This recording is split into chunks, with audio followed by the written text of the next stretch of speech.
Ya pemirsa, dari objek wisata persawahan yang terletak di Desa Purbasari, Kabupaten Kota Waringin Barat, Provinsi Kalimantan Tengah, Anda masih menyaksikan Sepekan Marunting.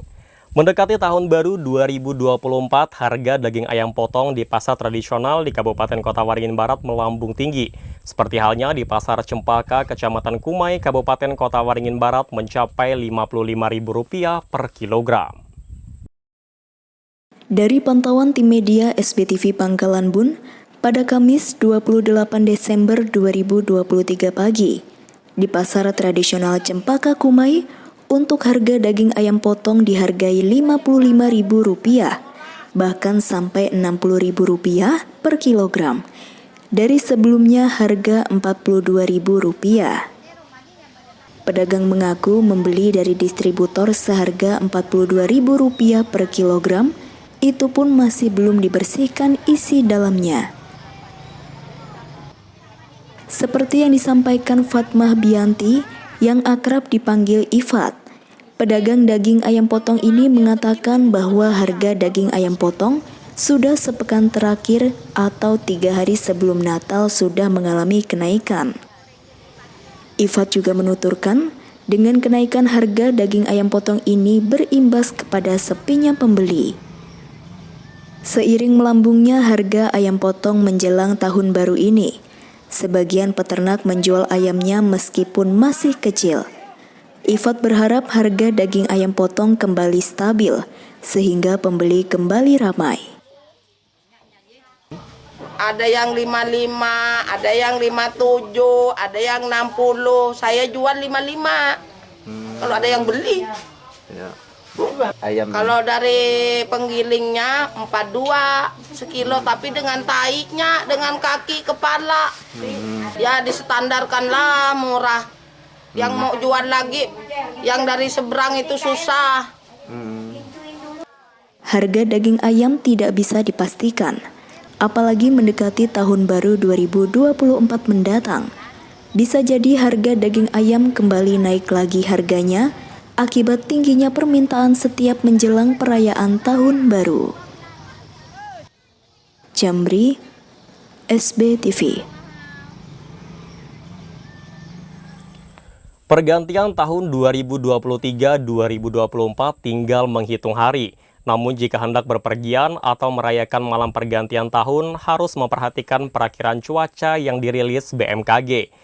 Badan Meteorologi, Klimatologi, dan Geofisika Iskandar Pangkalan Bun memperkirakan wilayah Kota Waringin Barat, Provinsi Kalimantan Tengah, khususnya bagian selatan dan pegunungan tengah berpotensi hujan pada malam pergantian tahun 2023-2024. Kepala Stasiun Meteorologi Kelas 3 Iskandar Kota Waringin Barat, Nur Setiawan menjelaskan, kondisi cuaca pada malam pergantian tahun baru berdasarkan data global yang ada memang secara umum tidak mendukung terjadinya awan. Namun secara metro ada yang berpengaruh, antara lain adanya konvergensi bagian selatan Pulau Kalimantan dan adanya kompikuator mendukung dalam pembentukan awan. Jadi diperkirakan untuk kondisi cuaca sepekan ke depan masih berpotensi hujan dengan intensitas ringan hingga sedang pada siang atau sore hingga menjelang malam hari. Terkhusus pada malam pergantian tahun baru 2024, diperkirakan berpotensi terjadinya hujan pada siang hingga menjelang malam hari dengan intensitas ringan hingga sedang. Berdasarkan kondisi global pada nilai Southern Oscillation Index atau SOI, IOD, dan Nino 3.4 tidak menunjukkan pengaruh yang signifikan terhadap peningkatan curah hujan di wilayah Indonesia. Saat ini MGO berada pada kuadran 1, tidak berkontribusi terhadap proses pembentukan awan hujan di wilayah Indonesia dalam sepekan ke depan. Aktivitas gelombang atmosfer Kelvin dan Rossby ekuator juga sudah berangsur menjauh wilayah Kalimantan Tengah, yang berarti tidak berpengaruh terhadap pertumbuhan awan di wilayah tersebut. Selanjutnya melihat dari nilai kelembapan udara pada lapisan 850 hingga 500, masih cenderung lembab dengan nilai berkisar antara 70 hingga 90%. Kondisi ini mendukung pertumbuhan awan penyebab hujan di wilayah Kota Waringin Barat dan sekitarnya hingga sepekan ke depan. Secara umum, angin gradien berhembus dari arah timur laut dengan kecepatan 5 hingga 12 knot dan terdapat belokan angin dan konvergensi di wilayah Kalimantan Tengah sehingga dapat meningkatkan potensi pertumbuhan awan penyebab hujan di wilayah sekitar. Berdasarkan dari data global yang ada, memang secara umum tidak mendukung terjadinya pertumbuhan awan, namun ada beberapa skala meso yang berpengaruh, antara lain adanya konvergensi di bagian selatan Pulau Kalimantan dan adanya ros di ekuator. Di sini mendukung dalam pembentukan awan-awan konvektif, jadi masih berpeluang terjadinya hujan dengan intensitas ringan hingga sedang pada siang hingga sore. Sedangkan untuk pada malam tahun barunya diperkirakan akan tidak terjadi hujan atau berawan. Di perairan selatan Kalimantan, gelombang untuk saat ini masih dalam kategori rendah, berkisar antara 0 hingga 1,25 meter. Jadi masih aman untuk penyeberangan maupun untuk kapal roro. Namun untuk nelayan kecil perlu diwaspadai pada saat terjadinya kondisi hujan di pesisir pantai, dimungkinkan akan terjadinya kenaikan tinggi gelombang. Peringatan dini bagi masyarakat dihimbau agar tetap waspada dan berhati-hati terhadap potensi cuaca berupa hujan lebat, disertai kilat atau petir dan angin kencang yang dapat menyebabkan pohon tumbang. Jamri, SBTV. Sementara itu juga pemirsa, Badan Pendapatan Daerah Kabupaten Kota Waringin Barat membukukan perolehan dari 11 item pajak asli daerah hingga akhir tahun 2023 ini. Kurang lebih 98 miliar atau 85% dari target 114 miliar. Hal tersebut disampaikan Kepala Badan Pendapatan Daerah Nur Syah Iksan saat ditemui di ruang kerjanya Jumat 29 Desember 2023. Badan Pendapatan Daerah Kabupaten Kota Waringin Barat membukukan perolehan dari 11 item pajak asli daerah hingga akhir tahun 2023 ini. Kurang lebih 98 miliar atau 85% dari target 114 miliar. Hal itu disampaikan Kepala Badan Pendapatan Daerah Nur Syah Iksan saat ditemui di ruang kerjanya Jumat 29 Desember 2023. 98 miliar itu berasal dari 11 pajak daerah yang dikutip dari wajib pajak selama 12 bulan terakhir. 11 pajak daerah tersebut adalah pungutan atas perolehan hak atas tanah dan atau bangunan atau BPHTB, pajak hotel, pajak restoran, pajak hiburan, pajak reklame, pajak penerbangan jalan, pajak parkir, pajak air tanah, pajak sarang burung walet, pajak minerba, dan PBB.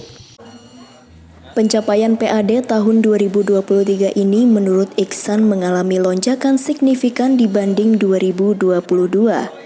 Hal tersebut berkat adanya kerjasama dan dukungan semua pihak, termasuk wajib pajak. Salah satu pajak daerah yang menjadi penyumbang terbesar PAD Kota Waringin Barat, yakni pajak bumi dan bangunan atau PBB yang pada tahun ini mencapai kurang lebih 14,5 miliar rupiah atau melebihi target sebesar 109% dari yang ditetapkan 13 miliar rupiah. Sementara untuk tambang galian C berupa pasir silika yang baru saja mulai berjalan pada tahun ini menyumbang pemasukan cukup signifikan, yakni mencapai kurang lebih 5 miliar rupiah. Dan pada tahun 2024 target tersebut bisa dimaksimalkan kembali, mengingat saat ini sejumlah perusahaan dalam proses penyelesaian perizinannya. Salah satunya adalah dalam pencapaian target pendapatan dari pajak daerah. Sampai dengan saat ini terakhir nih Jumat kita tanggal 29 Desember 2023, insya Allah kita akan tercapai sebesar 85% dari target yang telah disepakati kita bersama di dalam APBD tahun 2023, yaitu 114 miliar maka insya Allah capaian realisasi kita akan di angka 98 miliar rupiah atau angka kurang lebih 85%. Selain kerjasama yang baik meningkatkan perolehan pajak daerah yang berhasil dipungut, tidak lepas dari uji coba perluasan kanal pembayaran pajak, sehingga saat ini untuk membayar pajak akan semakin mudah. Atas pencapaian di akhir tahun ini, pada tanggal 28 ini, sebagaimana yang telah disampaikan oleh Kepala Badan Pendapatan tadi bahwa capaian sampai saat ini hampir 98%. Intinya secara angka memang ini sudah meningkat dari tahun ke tahunnya, tapi secara target belum tercapai. Ini juga tidak terlepas, nanti kami berharap agar Badan Pendapatan sebagai leading sektor pengampu daripada pendapatan daerah lebih mengembangkan lagi potensi-potensi yang ada, intinya di wilayah Kota Bandung Barat ini mungkin melalui kajian-kajian karena potensi kita sangat berkembang dengan semakin banyaknya para investor yang masuk di wilayah Kota Bandung Barat ini. Semoga nanti dengan sumber daya yang ada, tadi sudah disampaikan juga bahwa masih banyak kekurangan ya, baik dari Sapras maupun sumber daya manusianya, ini harus menjadi perhatian juga bagi kami pemerintah daerah dalam rangka untuk meningkatkan potensi pendapatan daerah. Kedepan guna memaksimalkan potensi PAD tersebut bakal terus meningkatkan kerjasama lintas sektor dan instansi terkait dalam memaksimalkan realisasi pajak daerah. Muhammad Nasihin, SBTV.